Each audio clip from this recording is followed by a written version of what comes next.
Hello and welcome to a Voices of the Vic podcast with me, Ben Aiton, and Mike Duffy. The transfer window has closed as of 11 o'clock last night. So no more incomings or outgoings at WD18. Watford have been busy in this transfer window, though. They've brought in lots of players, and there's been a few outgoings. They've all pretty much been loans, one with an option to buy. But me and Mike are here to just discuss the close of the transfer window. Plus, we've also got a special guest lined up later on who will be joining us. It is Matt from Elm Park Royals, a Reading podcast account. So it'll be good to get him on and preview the upcoming game. Me and Mike want to do more of this season. We did it at the very start of the season with the guy from Sheffield United, which was really good. We've just not had time to do it. So if we have time during the week, we will record these for you. So watch this space. But yeah, Mike, firstly, congratulations. You've passed your driving test at the first attempt. How are you feeling? You must be buzzing. Thank you, mate. Yeah, mate. Honestly, I can't believe it. I paid for one of them crash courses, as they're quite funnily called, because that's the last thing you want to be doing in them. So I was a little bit worried that I'd pay all that money, and like nothing good would come from it. But I was driving for 6 days, 5 hours a day, and Thursday I did my test. I was very nervous and passed, and I've insured on my mum's car now, so I've been able to get out on the road. I didn't want to leave it too long. I'm driving down to Birmingham tomorrow to take my football team's training, and then I'm driving down on Saturday because it's the rearranged game, the big semi-final for my boys on Saturday. So I'll have everything crossed for that as well. But yeah, no, I'm buzzing. Things are looking up at the moment. Thank you very much. How's things with yourself, Ben? All good? Yeah, all good. Yeah, can't complain. Work's busy. Personal life's busy as well. So yeah, no complaints for me. Yeah, transfer window's closed now, isn't it? I think there was many Watford fans glued to their phones yesterday, had the notifications on for Andrew French and Adam Leventhal, seeing if there would be much news broken through the day with transfer news regarding Watford. How would you sum up the deadline day, Mike, for Watford? Were you slightly disappointed it was just one player that came in through the door? Obviously, we heard about Wesley Hoot during the weekend and the later periods of last week, knowing that he was going to sign. But I think there was teases from a couple of sources saying that there's potentially maybe one, two, or maybe three players coming through. Were you slightly disappointed to just see the one player come through? A little bit, because that there's always hype around transfer deadline day, and you always associate it with it, the mad rush and people sort of bringing various people in on the last day, and especially when you look at some of the business that our rivals, our promotion rivals, have done as well. Just to name a few: Chalobah going to West Brom, Mark Albrighton going to West Brom as well. I think that's a terrific signing for them. They've But had a good window. on the whole, I think we've had a good January transfer window. Yeah. I've seen people rating it on Twitter today. Obviously, WD18 put out a tweet earlier asking for people to rate it out of 10, and lots of people were positive about it. What I'll say is, with that, the January transfer window, it was good that we've made good additions to this squad, but isn't it such a shame that we've done it in January and not at the start of the season?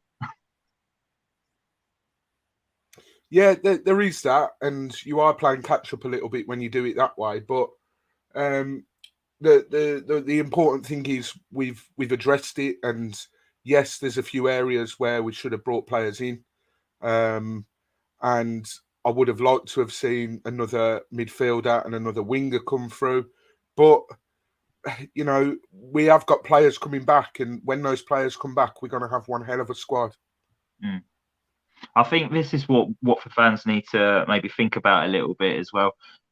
You can't just keep throwing money at the situation thinking, right, we'll just spend money and bring in another midfielder when you've got the likes of Imran Loser, Tom Cleverley, all coming back in a week or so, because they're all back out on the training ground now.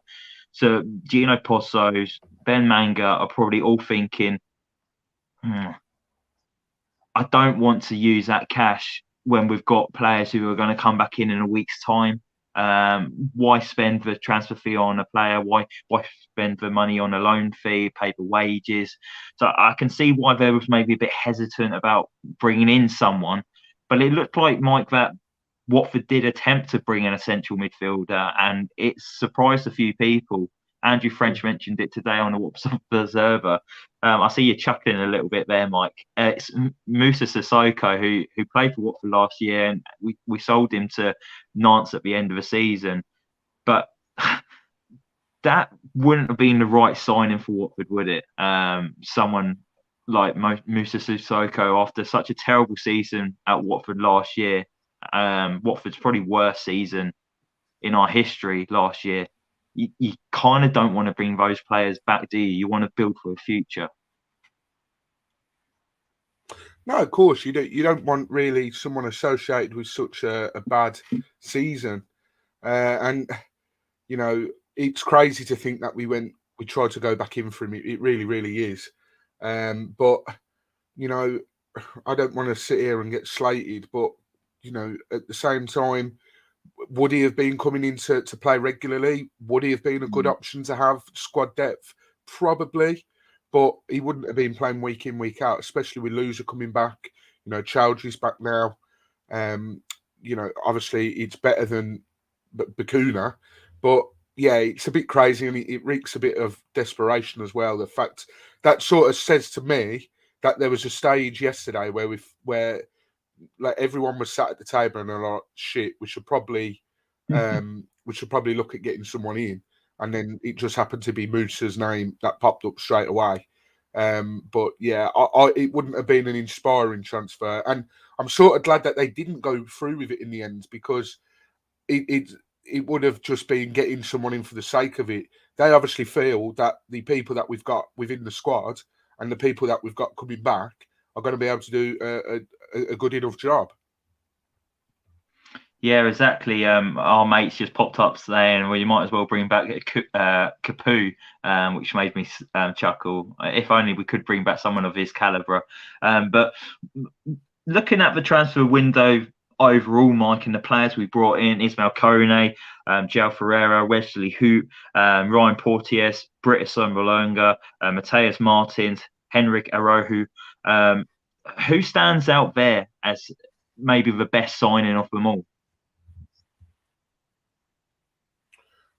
Well, we yet to see any of them really for a long period of time. You know, there's quite a few that we've not even seen play yet. The one that excites me the most is obviously Arejo. You know, he's been tipped to be the next number 9 for Portugal. You know, some Benfica fans were even saying that they wouldn't have minded if he stayed and pushed to be their main striker. And I'm really looking forward to Porteous as well. We need someone that's no nonsense, a bit of a shithouse on the pitch as well, which it sounds like he is. He'll be brilliant for those games. How many times have we been on this podcast and said we got bullied? Look at the 2 games against Millwall. They weren't better than us footballing wise. They bullied us. Look at the game away at Swansea. They bullied us. So, you know, you need players like your Porteous that are going to come in and not take any shit and just put their head where it matters and just get stuck in. That's what we've been screaming out for, you know, for a long, long time. So those are the 2 that stick out in my mind as to the ones that I'm most excited to see. Yeah, I'm really liking the look of Ryan Porteous as well. Obviously, we was linked with him for a long time as well. I think the whole of the transfer window, with him being out of contract at the end of the season.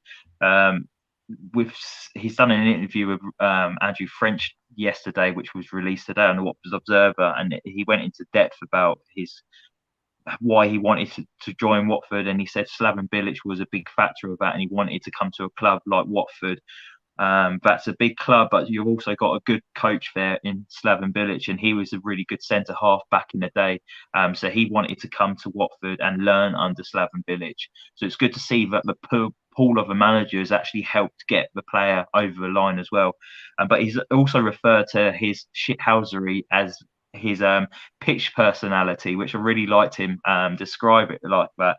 But yeah, like you say, we need that hard bastard at the back who's going to give it some to the opposition. We've not had that for a long time.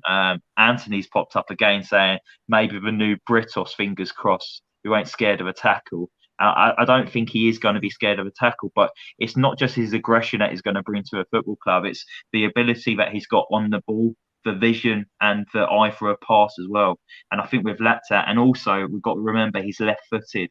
We currently only have one other left-footed defender at the club, and that's Courtney Halls, which we all know is a prisoner at the football club, which he's described it himself, and he won't be playing another game for Watford due to his injury.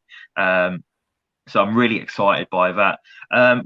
With the outgoings, Mike, we saw Bio go out on loan yesterday. William Trucy Con's gone on loan with an option to buy. Domingos Quina was recalled from his loan spell at Elche and La Liga and has joined up with Rotherham United. Hungbo's gone to Huddersfield and actually played for them at the weekend against Coventry City in their 2-0 defeat. And then Matty Pollock's gone north of the border to Aberdeen. Good to be sending these players out on loan, Mike. Good experience for the young guys, isn't it? Yeah, I do fear a little bit for the likes of Matty Pollock, Joe Hungbo. Does that spell the end of the road for them? Possibly. Hungbo not lived up to expectations since coming back from Ross County.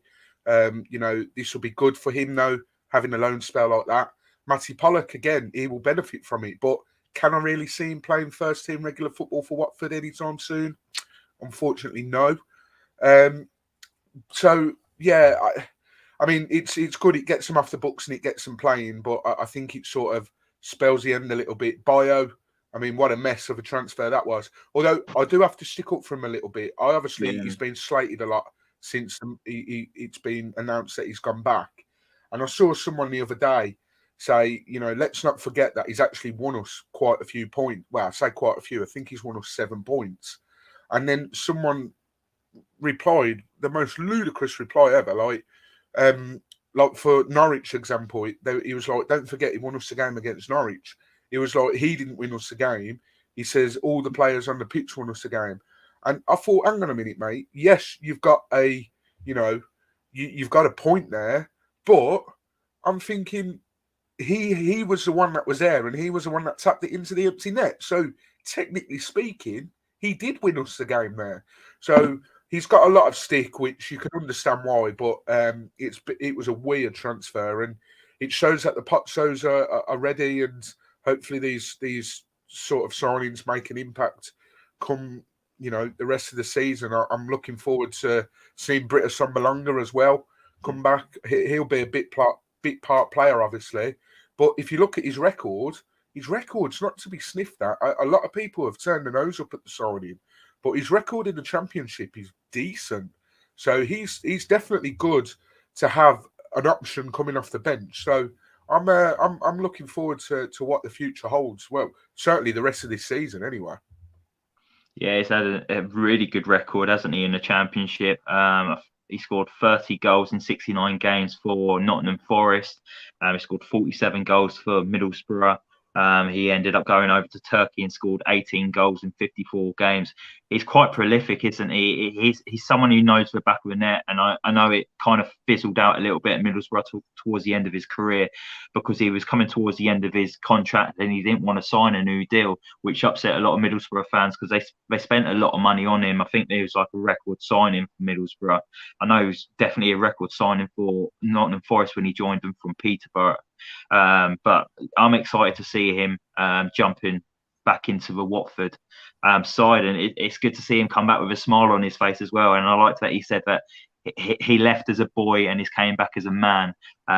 He's definitely bulked up since his debut at home to, was it Coventry City back in the old Championship? So yeah, I'm looking forward to seeing what he can do for Watford. But Gary Iron brings up a good point here as well. He said, do you guys reckon Bilic is happy with this window, especially with what he's said? he's been very honest, hasn't he? Maybe a bit too honest at times, I think, in his press conference. And he's listed off what he wanted. He wanted a striker, a midfielder, and a winger. We've got him a striker. We failed on the winger and the midfielder. Do you think this is going to show? Well, Friday's press conference is going to be very interesting with Slaven Bilic. But do you sense that he's slightly unhappy with the transfer window? Yeah, of course. And Andrew French has come out and said he'll be asking the questions, as he always does. Fantastic at what he does as well. And I think there will be a little bit of frustration. I'm intrigued to see what his answer will be regarding the winger and the midfielder situation. You know, I think, you know, Bilic isn't one that holds back. He doesn't mince his words. So it's going to be interesting to see what he has to say on that. And yeah, you know, there's been various times this season where we've not played well, and he's said it how it is. You know, his post-match sort of interview from the Middlesbrough game was hard-hitting truths, and it was straight talking. And some people don't like it, but I certainly do. Like, you need people like that in and around your team that are going to tell you how it is. So yeah, it's going to be interesting to see the quotes coming out from Andrew on Friday, definitely. I was also thinking as well. I know he listed 3 positions that he actually wanted during this transfer window, but I think he's probably been backed the most as a manager than any other manager at Watford under the Pozzos.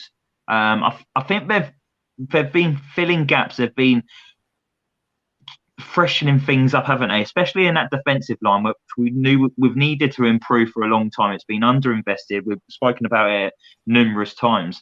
But I feel like he's been backed the most out of all the other managers under the Pozzos. Do you agree with that? Yeah, I think if you look back, obviously, you look at the amount of players that have come in, then you'd have to look at the Gianfranco Zola era. You know, the amount of loanees that we brought in from Udinese and from Granada, you know, that was loads. But, you know, I think we just flooded the team with them. So they weren't necessarily, not every single one of them was effective. But yeah, I'd go as far as saying he's been the manager that's been backed the most. You could argue maybe Javi Gracia as well. You know, we brought in Fozzie that season, I think. I think we brought in Andre Gray that season. Or no, we brought in Andre Gray the season before. But that sort of FA Cup final season, we brought in some good players, possibly the season before as well. But I think in terms of, you know, the Pozzos, it looking like them thinking, right, let's give it a bloody good go. And I think this is probably the most a manager's been backed, yeah. Scott Michael comes up and says, what manager is ever happy with the transfer business at Watford? That's true. There's lots of moaning from the managers. James from Watford Way says Ben's trying to grow out a beard by the looks of it. I have misplaced my razor, James. That's why I'm looking like a tramp at the moment. So apologies. People are listening on Spotify and Apple Podcasts. You lucky sods. You don't have to witness this. Caroline says, do you reckon Everton making a last-minute bid for Sarr was a half-hearted effort to get him at reduced fee? What do you reckon, Mike? Well, apparently they were willing to pay up to 30 million for him, from what Adam Levensal's tweet said. So if that's the case, you know, 30 million, I'd take 30 million for him. I don't, however, agree with what one man said on Twitter. I can't remember who it is, and I'm being genuine. Like, I genuinely can't. I would say who it was if I could remember. But he alluded to the fact that West Brom getting in Mark Albrighton was better business than Watford keeping Sarr. So make of that what you will. But yeah, I think it got to a stage for Everton yesterday. They've not brought anyone in. Absolute mess of a club. That it was just desperation and sort of panic stations. They thought, let's try and get anyone we can. So that's why I don't think it was entertained, and that's why there wasn't a follow-up bid either. Yeah, Joe Thomas says, I don't think it was reduced, would have had been up to 36 million, including the add-ons. I'm very shocked we didn't take it. My take on it is, I think it came in so late into a window. If it happened maybe a week before, I think Watford would have considered it more. I think because it can happen with a couple of hours left, I don't think maybe Watford would have had an option or to bring in a replacement up to Sarr's quality to bring into the club. So that's why I think maybe Watford did reject it. But look, he's still got 18 months left on his contract. I see him going at the end of the season, but it will be at a reduced price. It's not going to be anywhere near the figures that we're seeing now. I think we'll be lucky if we get 15 mil. I think 15 mil might be a decent price for him at the end of the season, Mike. Do you reckon? Yeah, I think the days of reaching a high figure for Ismaila Sarr are gone. You know, we bought him in for a good fee, but yeah, I think we'll have to sort of take our losses with him, and if we can get 15 million, then take it. Yeah. Yeah. Well, we'll wrap it up there. Actually, one more thing quickly. Caroline says, out of the new signings, who are you most looking forward to seeing, Mike? I know we said about who we think maybe the best bit of business for Watford in the transfer window, but who are you most looking forward to seeing putting on that yellow shirt for the rest of the season? Sambalanga. I think he'll hit the ground running. Like I said earlier, I don't think he'll play week in, week out. He certainly won't be starting, but if he can make an impact off the bench, he'll give Bilic a bit of a headache as to how to sort of choose his team going forward. So I'm looking forward to Brick coming back and putting on that yellow shirt again. Yeah, it'd be a special moment to see him putting on that yellow shirt again. I'm looking forward to seeing Ryan Porteous. I like a hard man. I like the guys that are just, he's going to just kick shits out of people. I know where you're going with this, Mike. I probably should have worded it better than what I actually did. That's why you're laughing. I'm going to have loads of people give me stick on Twitter now. Just like, do you remember last time when I was trying to get the pronunciation right for Henrik Arohu, and it sounded like someone messaged on Twitter saying, well, I don't know why you've called him arsehole. And I was like, we was a bit like, we haven't called anyone an arsehole. What's he on about? It's Chris Bone from Lincoln, isn't it? Who tweeted it. And then it wasn't until we was listening back to the podcast, and it was literally the last 30 seconds of a pod, and it did sound like I called him an arsehole, but I'm not very good with pronunciation, so I fucked up, and here we go. Gary Irons jumped in straight away. Ben like hard men. Cheers. Yeah, maybe we'll get a chant going or something. But yeah, let's just end it there because we do have a guest waiting. If you missed it at the start of the podcast, it's a little bit different this time. At the start of the season, I don't know if you all remembered, we had a Sheffield United fan on to do a preview of the upcoming game. It was the first game back at Vicarage Road in the Championship. With me and Mike want to start doing this more often, and we reached out to Matt from the Elm Park Royals, and he is in the waiting room now and is about to join us. And he's going to help us do a preview of a Reading game on Saturday. He's probably listening into this saying, what on earth am I getting myself into? But welcome to the Voices of the Vic, Matt. Good evening, everyone. Hello, how are you guys doing? Yeah, not too bad, thank you, Matt. How are you doing? Not too bad, not too bad. I'm thinking about touching up on my pronunciation of players, I have to say, because we've signed a player who I have no idea how to pronounce the name of, so this is going to be interesting. Perfect. Well, we're going to throw you under a bus straight away then. How's your transfer window been? Brought in any players?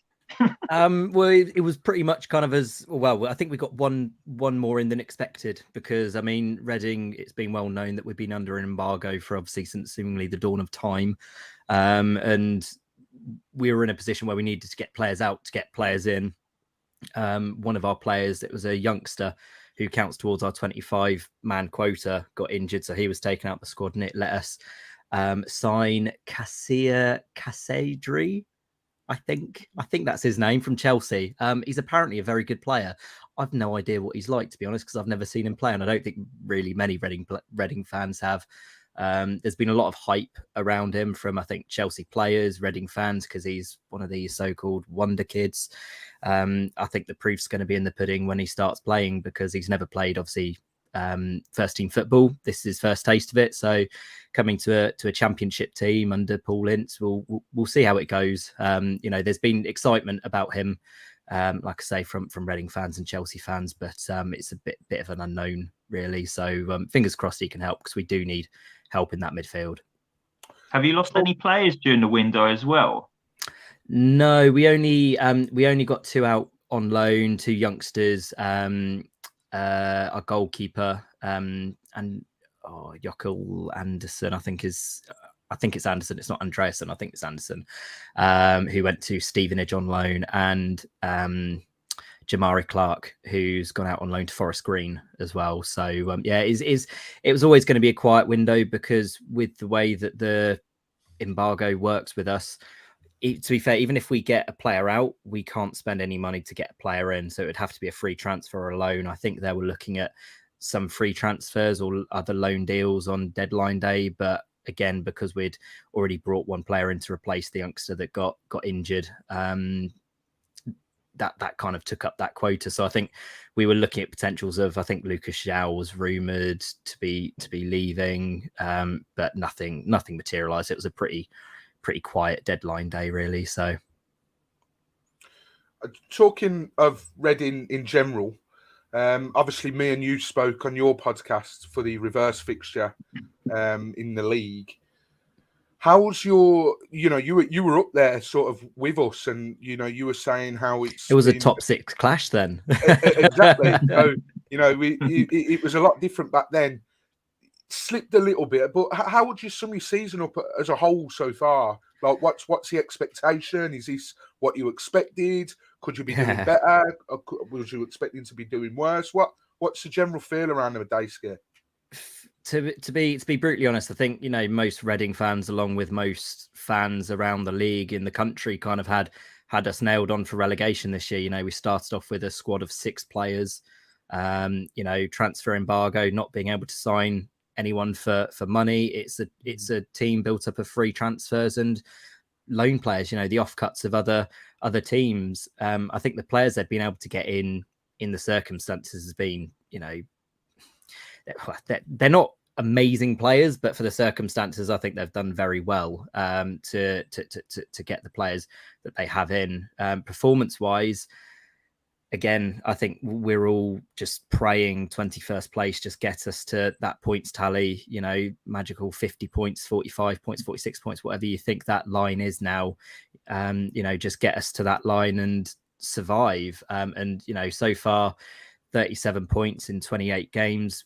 Most Reading fans are looking at it and kind of thinking 4 more wins, and that's safety pretty much, which for me that's still the goal, because we know in this league how quickly things can turn around. You look back a few seasons at Hull, yes, they lost in their situation, they lost Jared Bowen and Gazicki in January, but they lost those 2 players. They were battling for playoffs and then ended up relegated at the end of the season, because I think they picked up something hideous like 6 or 8 points from the January transfer window to the end of the season. So it can happen, and I think we're on a bit of a bumpy run at the moment where it's just dropping a bit.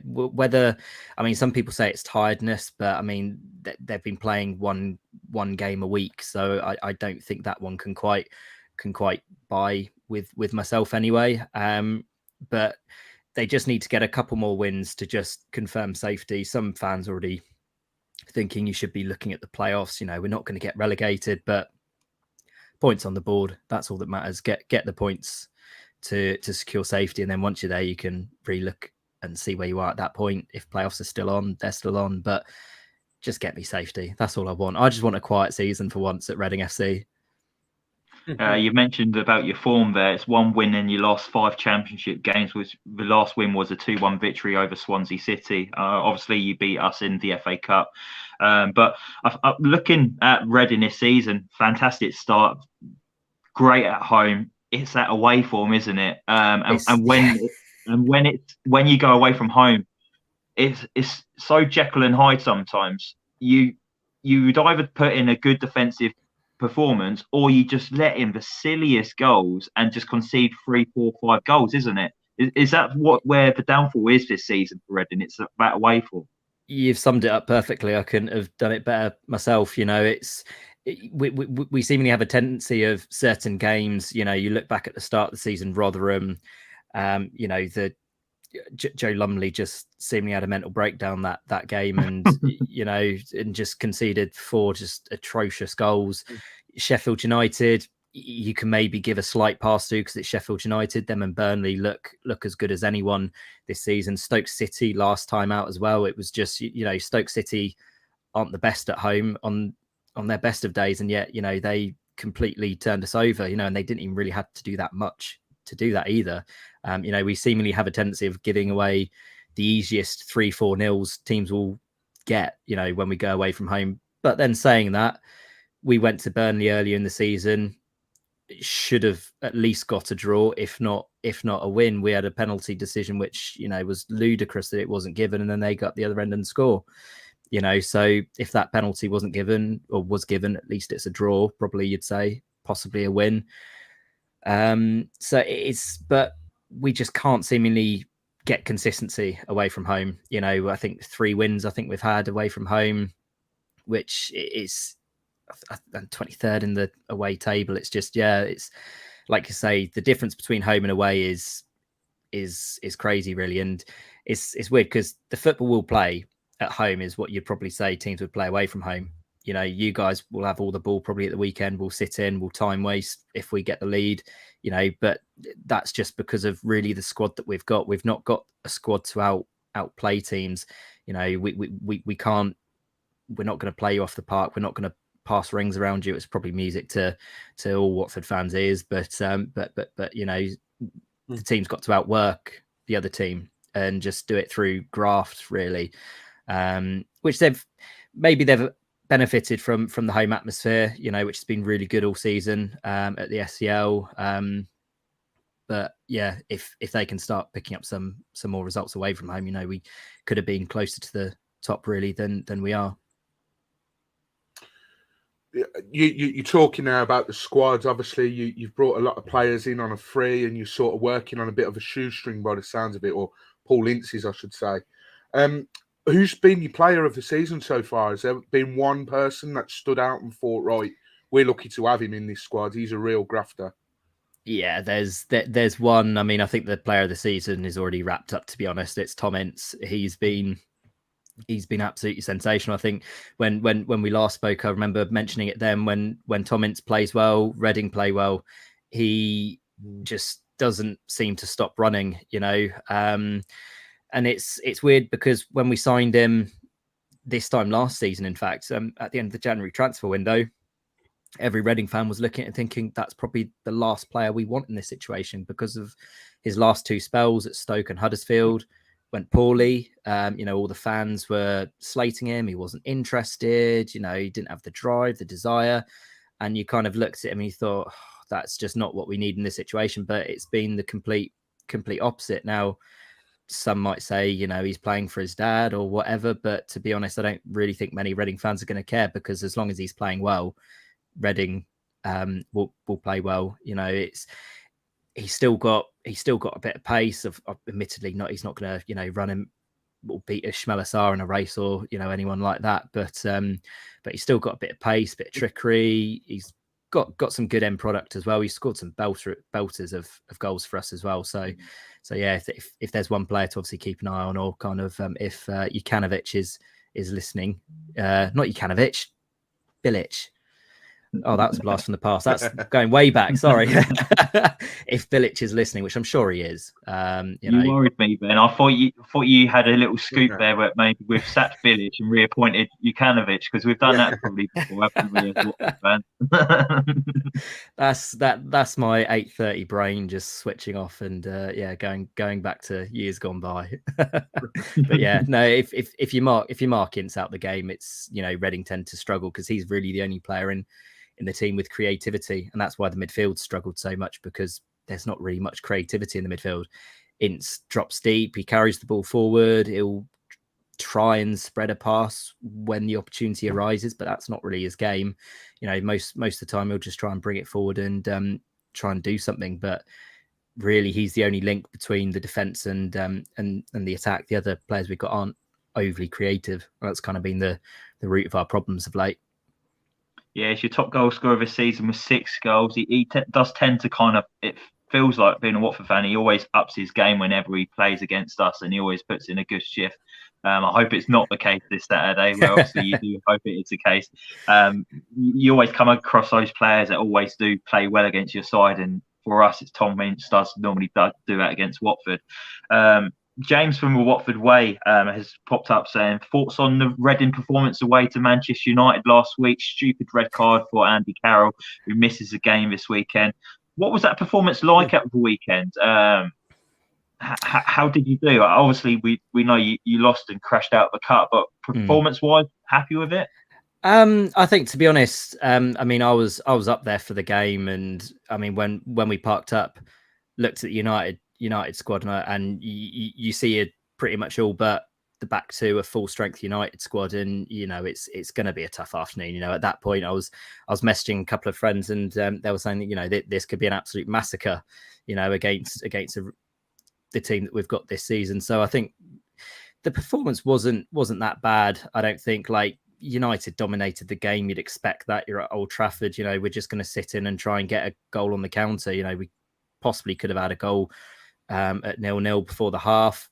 Maybe a bit lucky, obviously, in the first half anyway, that we had one ruled out for offside. But I mean, I guess when you get a big team like that, all you just want is a good performance. And I mean, to be honest, when I went up there, I wasn't going up thinking that Reading were going to win. I just wanted to see a good game of football and see some world-class players, which thankfully I saw, you know, a full-strength United squad, and you know, was able to watch some sensational players. I mean, Casemiro is just, seeing him live is just another world, how quickly players like him read the game. But Andy Carroll, I mean, what he was thinking, I don't know, because, you know, he could have really had 3 yellow cards. I think, you know, the tackle on Ericsson, which, you know, has subsequently left him out injured, I think, for most of the rest of the season. That could have been a yellow card. You know, the one that he got then in the corner, and then just sliding in the way he did on Casemiro to get the second yellow. I remember just looking at it, just thinking, oh, of all the players you'd expect to do that. I mean, you talk of experience in that, and I mean, it was just red mist really from Andy Carroll. But yeah, you know, it leaves us without him for the game against you. He's kind of been integral to the team, you know, since he signed permanently back in September. But, you know, they're gonna have to try and find another way, whether it's Lucas João and Shane Long, or João and Mate up top. We'll have to see. But yeah, it was a big blow to lose Andy Carroll. But Shane Long's definitely one of those players that Ben mentioned a minute ago. You know, always ups his game against Watford. I'm pretty sure he holds a record currently for the quickest Premier League goal, and that's for Southampton against Watford. So, and obviously he played so well in that game in the FA Cup. You could argue, obviously, that we had a bunch of kids out, but still, he did very well. I know you mentioned earlier about, you know, the team you've got to work with and what is classed as a good season for Reading.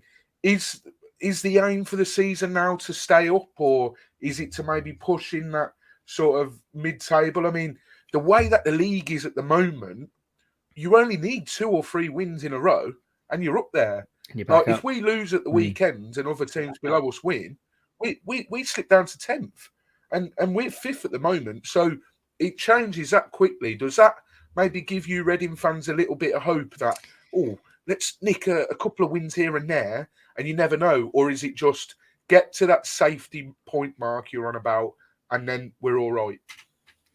I think it will differ with the different fans that you speak to. I think, you know, some fans are going to be more optimistic and kind of, you know, see an 11-point cushion to the relegation zone and will think, you know, job done. That's it for the season. Let's look up, you know, which is, I guess, is only natural. You know, and I guess we've proven at times this season, you know, we can take it to the better teams in the league and do well. You know, you look at the Burnley game, the Blackburn game at home as well earlier in the season when we beat them 3-0. You know, there is potential to bring out good performances, but I mean, I'm possibly one of the more cynical Reading fans, and you know, I just want to get to 50 points, and then once you're at 50 points, be that in March, be that in April, whenever that is, then you can relook at where you sit in the table. You know, I just, yeah, I just want 50 points.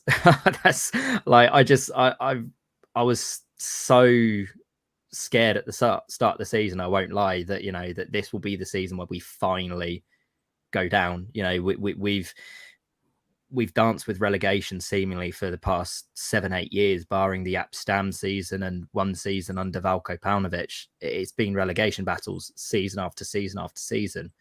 And club mismanagement. We had no backroom staff really until this season. No director of football, no head of recruitment. Mr. Keir Yerabachan was doing all this, pulling all the strings on that front. And you see what he's done at Everton, QPR, where he goes, turmoil follows, and it was the same with Reading. I just wanted safety, and that's still my aim. Like if we win 4 games on the bounce, and we're effectively safe by the end of February, start of March, then reassess it at that point. But just focus on the points you've got on the board at the moment, and don't take anything for granted. And yeah, I just get me safe. That's all I want. It's not much to ask. Before we wrap it up, we're going to do score predictions, and then we'll end on a little game that me and Mike just came up with very quickly before we came on air. So what's your score predictions for this Saturday's game? We've never normally liked to draw this season. I think we've only got like 3 draws, I think it is this season, which I think only Blackburn have less. It's a difficult one against Watford because I think, as you probably mentioned, you're probably quite up and down yourselves in form and with how you guys play, and injuries are probably still a massive problem for you as well, which, so you don't really know what you're going to get. I'd like to, as I'm sure any Reading fan would like a win at home. You never don't want to win at home, but I'd probably say 1-1. I'd probably say if we got a draw, I'd be relatively content with that, as long as it's not a last minute equaliser for you guys. Mike, what about you this weekend? Heading to Reading, score prediction? Well, we've actually got the 7th best away form in the division, which is crazy to think, because every time I associate us playing away from home, I just think how shit we are. So that surprised me when I checked a minute ago. Reading's always a weird one. I can. There was a part of me for a while where I just remember us losing quite a lot to Reading whenever we went there. But then goals we went going in that wasn't goals. Yeah, we did have someone earlier mention it. I don't know if you saw it. Whatever you do, don't mention the ghost goal, I think was the comment. Apologies. But yeah, and then we had this sort of run where we actually was doing well against Reading. When we're at home against Reading, we seem to be all right, but it's when we go to the Medeski, it worries me a little bit, purely because of how things are going recently. We need to win if we want to make the playoffs. We need to win. We can't keep dropping points against teams in the lower half of the table, and that's no disrespect to Reading whatsoever. That's just we've done it too often this season. We've picked up 2 points against Rotherham. We've dropped 6 points against Swansea. And, that Millwall, I know Millwall are up there, but, teams that you sort of would expect to be getting results against, we've failed to do that this season. Yet, on the other hand, we've beat Burnley, we beat Sheffield United, we beat Norwich, we beat Luton, who are up there. So, it's like crazy. So, we need to win. I'm going to go 2-1 to Watford. I'm going to say Arohu is going to score his first Watford goal. And Britta Sambalanga is going to come off the bench and score the winner for Watford. What dreams are made of. Fritz coming back for his second debut to score the winner off the bench. I wish I was as hopeful as you, Mike.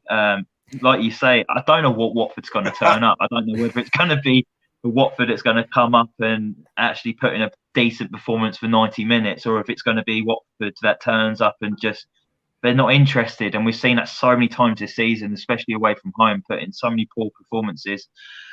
I'll probably just go for a 1-1 draw, a score draw, and I'll go for a Keenan Davis goal. But yeah, I think it's going to be tough going to Reading. Home form for Reading speaks for itself. Very good at home. I think they'll look to hit us on the counter as well, and that's what Watford tend to do as well. So I think they're going to cancel each other out a little bit of a weekend. But yeah, hopefully we can pick up more than a point. But I'll put one down for this one. So yeah, Matt, just before we go, I've just mentioned that we got a little game we wanted to play with you. So it's players that have played for both clubs. I'm going to ask you and Mike to see how many you can name. Whoever can name the highest, we'll go with that to see if you can hit that number. If not, the other person will have to try and name their number to win it. So it's difficult. I've got a small list that I've put together of probably the most recent players that have played for both sides. And then obviously, if you put a player down, I'll Google it quickly to just see if I've missed it off my list. So Mike, how many do you reckon you can name? Scott Michael, who's watching, I've turned off the comments on both of yours as well, because I don't know if you've noticed, you can't actually see the comments now. So I've done it purposely, because last time we've done a game on here, Mike, do you remember Christmas special or something? There was people trying to help you out by putting down the answers. So I've turned off the comments this time. But Scott Michael says he reckons he can only name 2. Mike, how many do you reckon you can name? Amateur. I reckon I can name. Let's go 4. I think I can name 4. Don't forget. Sometimes on our Twitter, before a game, we've recently put out who's played for both, and it's me that puts that tweet out. So I like to think this I've is sort unfair. of got a knack for remembering. You've set me up here, Ben. God. I forgot he used to do that. Don't worry. Mike's memory is a bit like a goldfish. I think you might be all right. I'm how not many? sure. Could you maybe name 5 then, Matt? I can only think of 2 off the top of my head. I'll probably be kicking myself when Mike probably rattles off a few golden ones, but I can only shall I name the 2 that I can think of off the top of my head? Yeah, you name the 2 that you think you can do, and then Mike, you do the 4. The obvious one was Adrian Mariappa, and Nathaniel Chalobah also played for you guys as well, didn't he?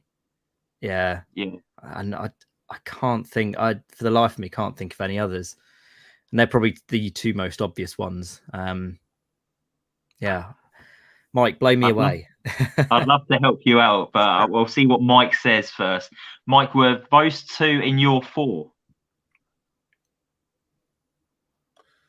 Yeah. So I've got Chalobah and Mariappa. Mariappa's the one I actually don't physically remember him playing for them. I can't picture him in a Reading shirt. I thought of another one as well. So Darius Henderson, I'm pretty sure he played for Reading. So we've got Chalobah, Henderson, Mariappa, Matty Vidra. He had a spell at Reading. Vidra, he was shite at Reading.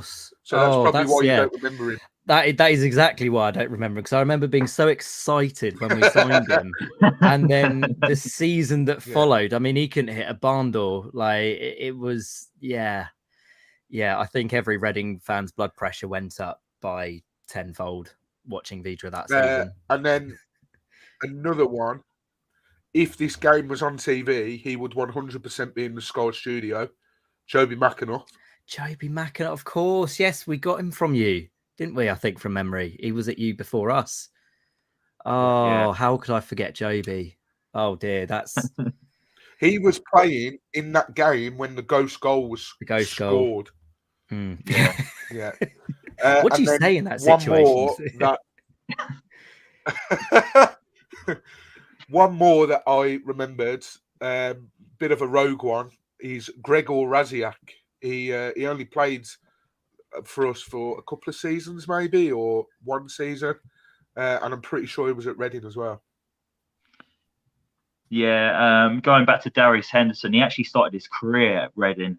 He came through the ranks there. He had his first start against Wycombe Wanderers, and eventually becoming a regular in 2002, scoring 7 times for Reading when they was promoted to the second tier.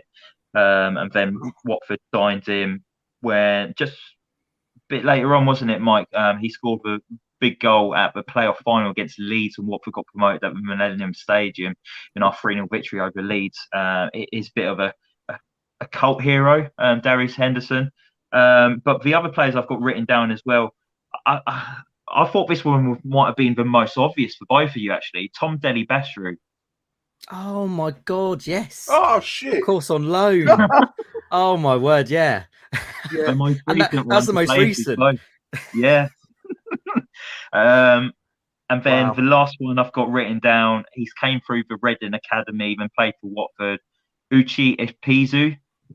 Ekpiezu. Oh, Yeah. God, yeah. But that's all I have written down. Get these two Wombles off. Yeah. Sorry to throw you under the bus like that, Matt, but I enjoyed that. I just can't believe I forgot JB McAnuff. Of all the ones that I could have forgotten, I mean, Deli Bashir I can take. Raziak was a blast from the past after I completely like when you said that name, I was like, oh my God, yes.